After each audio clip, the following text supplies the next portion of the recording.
कि महर्षि दयानंद का नाम सूची में शामिल कर लिया गया है। वो आपके विरोध के कारण किया गया। आप लोगों ने जब, और मैं ये कहता हूं, जो व्यक्ति अपने पूर्वजों के इतिहास को, स्वर्णिम इतिहास को भूल जाते हैं, लोग उनके भूगोल को बदल देते हैं। भूगोल में कहीं उन लोगों को जगह नहीं मिलती, इतिहास इसके प्रमाण है, आपने देखा होगा। आप अपनी उपस्थिति दर्ज करवाएंगे, आर्य समाज क्या है, आर्य समाज के विचार क्या हैं। आप लोगों को बहुत लंबी चौड़ी किताबें पढ़ने की जरूरत नहीं है। महर्षि दयानंद सरस्वती के जीवन को पढ़ जाइए। वो अपने जन्म से लेकर के मृत्यु पर्यंत जिन बातों के लिए संघर्ष करते रहे, यदि वो बातें हमारे जीवन में हैं तो हमारे समाज के सिपाही हैं, ऋषि दयानंद के सिपाही हैं। यदि हम इनसे इधर उधर जाकर के कहीं अपनी राजनीतिक लिपापोती करते हैं, पद प्रतिष्ठा की बात करते हैं, या किन्हीं संस्थानों पर कब्जे की बात करते हैं, तो हम ऋषि दयानंद के सच्चे सिपाही नहीं हैं। ऋषि दयानंद को समझने की आज जरूरत है। ऋषि दयानंद ने सबसे पहला विद्रोह किया अपने उस घर में जिसमें वो पैदा हुए थे। एक चूहे को देख करके उनके दिमाग हिला, और उस दिमाग हिलने ने पूरी दुनिया को हिला दिया। और जब वो हरिद्वार में जाकर के पाखंड खंडनी पताका फहराते हैं तो बड़े बड़े लोगों को धराशाही कर देते हैं। आपने 2 तारीख की 2 दिसंबर की रुद्रपुर की घटना का मुझे नहीं पता, आप लोगों को पता है कि नहीं पता है। जब शंकराचार्य जी ने बात कही हिंदू शब्द की बात, मैं सम्मान करता हूं, और हम उस कुल में पैदा हुए हैं जिसको हिंदू कहते हैं। और ये आर्य समाज में आज इस मंच से, ये आर्य समाज का मंच है, गुरुकुल का मंच है, ये कहना चाहता हूं, जिन लोगों ने ये भ्रम पैदा कर रखा है कि आर्य समाज इस हिंदू समाज का दुश्मन है, उनको ये चैलेंज है कि आर्य समाज से बड़ा समर्थक, आर्य समाज से बड़ा रक्षक इस हिंदू समाज का कोई आज तक ना हुआ है, ना कोई होगा, भले ही 20 संगठन कोई लोग बनाए घूमते हो। मुझे याद है वो हैदराबाद का आंदोलन, जब हैदराबाद में हिंदू समाज के विवाह शादियों पर पाबंदी लगा दी गई, मंदिरों के घंटी घड़ियाल बजाने बंद कर दिए गए, उस समय आर्य समाज के सन्यासी अपनी छाती खोल करके और वहां के लोगों के रजाकारों के, और वहां का जो राजा बना बैठा था उसके घुटने टिकाने का काम किया आर्य समाज के सन्यासियों ने। आनंद स्वामी जी और उनके साथ दूसरे सन्यासी थे, उधर बिल्कुल उत्तराखंड से पहाड़ियों में जब कार्यालय चलता था, सार्वदेशिक सभा का वो चलाते थे, वहां से पैदल आते थे, 30 दिन लग जाते थे नीचे उतरते उतरते। उत्तर भारत के हरियाणा, पंजाब, राजस्थान और दिल्ली के 12,000 लोग रेलों में बैठ करके गए हैदराबाद में। वारंगल, काजीपेट, मराठवाड़ा, ये सारी जेलें भर के रख दी इन लोगों ने, और निजाम को घुटने टेकने पर मजबूर किया। और जिस काम को सरकार नहीं कर पाई थी, 2 ही नासूर रहे इस देश के माथे के ऊपर, एक कश्मीर और दूसरा हैदराबाद। हैदराबाद को झुकाने का काम आर्य समाज ने किया। आर्य समाज के लोगों ने अपना बलिदान दे करके उसको घुटने टेकने पर मजबूर किया। आर्य समाज कोई किसी मंदिर में घंटी घड़ियाल नहीं बजाता है। आर्य समाज को किसी के कर्मकांड के ऊपर विरोध नहीं है। जब हिंदू के ऊपर बात आई तो आर्य समाज सिर के ऊपर कफन बांध करके निकला और विजय पताका लेकर के वापिस आया। आप सभी को जहां से विजयानंद जी आते हैं, इनकी पीड़ा बोल रही थी। नाथ द्वारा के पास मंदिर है, वहां पर जब हरिजनों का मंदिर में प्रवेश बंद कर दिया गया तो आर्य समाज को कोई दिक्कत नहीं थी। न आर्य समाज किसी मूर्ति पूजा को मानता है। तब ये आर्य समाज के सन्यासी निकले और वहां पर वो हरिजनों का मंदिर प्रवेश करवा करके ही माने। बात सिद्धांतों तक सीमित नहीं है, बात हमें ऋषियों की परंपरा को देखने की है। मैं ज्यादा लंबा ना बोलते हुए अपनी बात को रोक रहा हूं, क्योंकि आजादी का अमृत महोत्सव मनाया जा रहा था। हमारे साथी एक साथी उठ करके गए, मैंने उनको भी देखा था, उनका जो रिएक्शन था। मेरा सवाल है, आप बताइए आर्य समाज के कितने लोगों ने देश की आजादी के आंदोलन में भाग लिया है? हमारे पूर्वजों ने खून दे करके इस आजादी को सींचा है। और जो कल की एक लड़की, नाचने गाने वाली लड़की, जिसके माध्यम से इस देश के युवा वर्ग को बर्बाद किया जा रहा है, वो बोलती है कि ये आजादी नहीं है, भीख है। कब 1947 में आंदोलन हुआ था या कोई जंग हुई थी? मैं कहता हूं ये जंग आज शुरू नहीं हुई थी। आपने 1857 को नहीं पढ़ा, मैं आपको और पीछे लेकर के जाना चाहता हूं। आपने 1757 नहीं पढ़ा, जब बक्सर का युद्ध हुआ 1764 में, फिर प्लासी का युद्ध हुआ, वो जो सारे के सारे युद्ध हुए उनमें अंग्रेज जब जीते, वो जब इस देश के अंदर घुसे, उस समय भी सन्यासियों ने क्रांति की। और उन्हीं भगवाधारी सन्यासियों के माध्यम से इस क्रांति को आगे बढ़ाया गया। और लगभग ये 1746-78 के आसपास की बातें हैं। जब स्वामी विरजानंद जी अपने घर से निकले चंडी मंदिर के पास बैठ करके उस समय रजवाड़ों को इकट्ठा करते हैं, रानी लक्ष्मीबाई, टाटा टोपे, नाना फडणवीस, इन लोगों को चंडी मंदिर के पास इकट्ठा करके कहते हैं कि आप अंग्रेज के खिलाफ लड़ना है।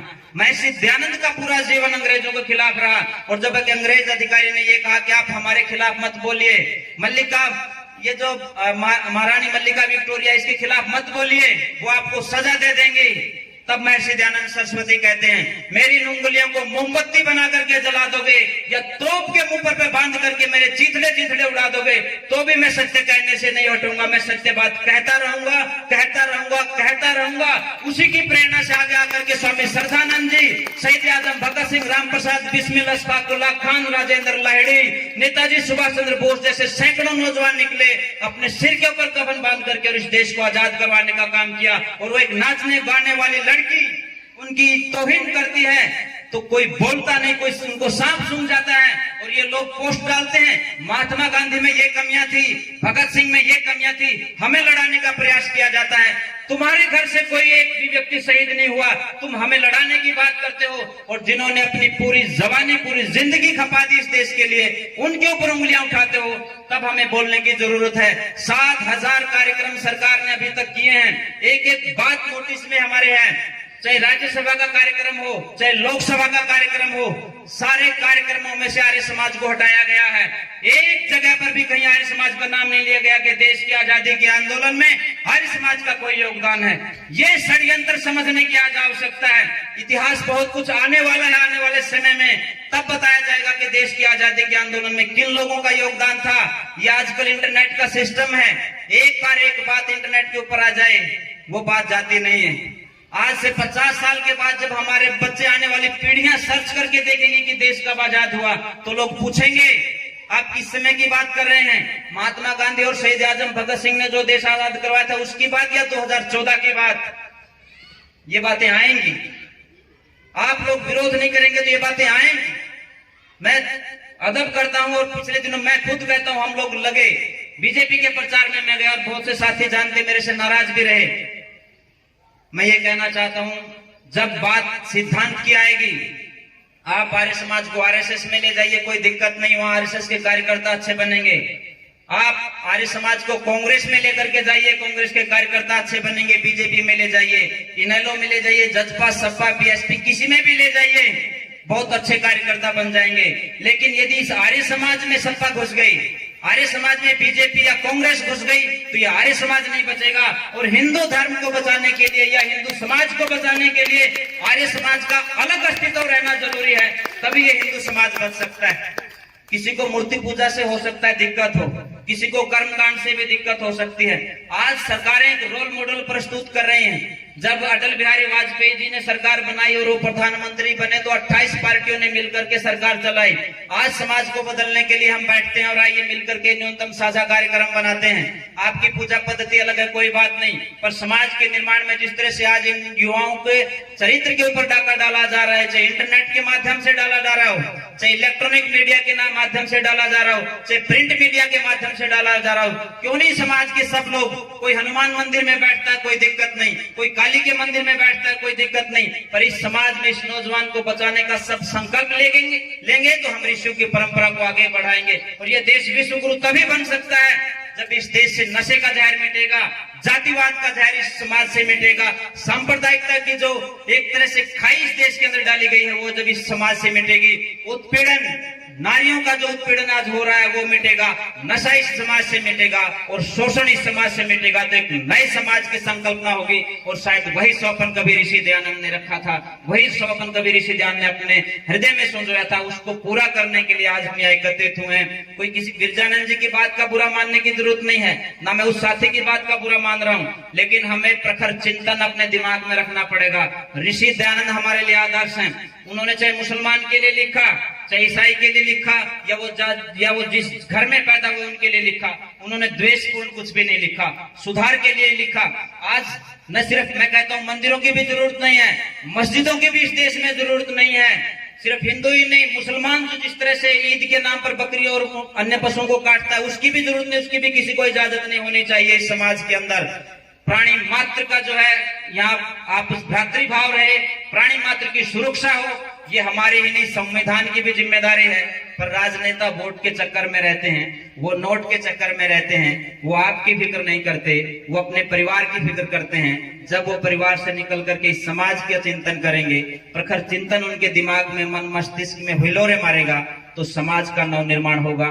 मैंने भावुकता में कुछ बातें ज्यादा कह दी हूं तो मैं माफी चाहता हूं, पर मैं इतना निवेदन जरूर करूंगा, कोई भी साथी अपने मन में किसी भी प्रकार की बात ना रखें। आर्य समाज के नौजवान यहाँ बैठे हुए सामने, मैं सबका नाम नहीं लेना चाहता, अपने अपने क्षेत्र के महारथी हैं सब के सब। इनके साथ एक नौजवान के साथ सैकड़ों नौजवान काम करने वाले हैं।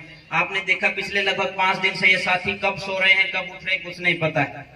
चाहे सोनू जी से लेकर के सज्जन राठी जी तक जो कार्यकारी प्रधान है परिषद के, मैं बिना किसी का नाम लिए सबको अभिवादन करता हूँ। ये जब साथी एक सिर जोड़ करके चलते हैं, समाज का कोई भी काम हो, गुरुकुल की तरफ से मैं आप लोगों को आश्वस्त कर रहा हूँ, आपके गांव में चाहे आप मंदिर में रखिए, या कोई बात नहीं है, मंदिर के लोगों के साथ या कोई दूसरे लोगों के साथ मिलकर के समाज के बदलाव की बात करनी हो, तो हम आपके साथ कंधे से कंधा मिला करके चलेंगे, और तभी हम समाज में जो है एक नई फिजा जो है वो रख सकते हैं। आपने मुझसे सुना, जबरदस्ती सुना, उसके लिए धन्यवाद।